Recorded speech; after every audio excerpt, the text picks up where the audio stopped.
everyone, welcome to episode 11 of Maintenance Motorway on braking system education. Now for today's episode or today's video, we are going to be talking about selecting the recommended brake fluid type. So as we mentioned in our previous episodes, there are several brake fluid types, and then we'll be going through that later in the video. So these are the points to consider when you are selecting brake fluid type. So the very first point is that you refer to the owner's manual or the user's manual. So all cars do come with a user manual. I have a user manual here with me.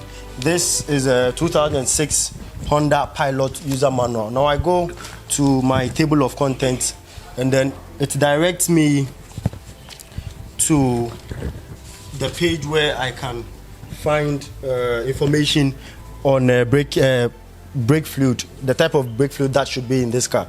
So on page 246 of this user manual, it mentions that it says always use Honda heavy duty brake fluid .3. So specifically stated here in the user manual that for the 2006 Honda Pilot you have to use .3. It also mentions that if you don't have .3 readily available, you can go for a higher grade of brake fluid, which is .4, right?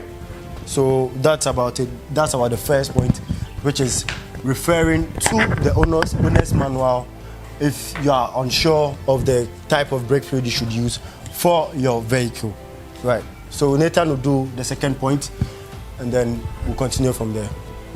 Okay, so we'll be also considering what we call the dot rating. So you basically have to pay attention to the dot ratings too. That is the second point you need to consider aside the owner's manual as stated. So in the owner's manual, you definitely have the type of brake fluid specifications or the brake fluid specifications that you need for your car. So what you have to make sure is always refer to your user manual, and it will give you the right brake fluid that you need to use. But if it's a glycol based fluid and your brake fluid of that nature or that sort gets finished, make sure you get the same glycol based fluid.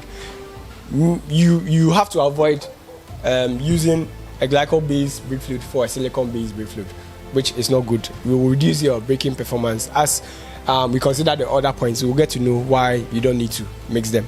Okay, so right before you go to the next point, which is avoiding mixing brake fluids, there's something that I wanted to chip in.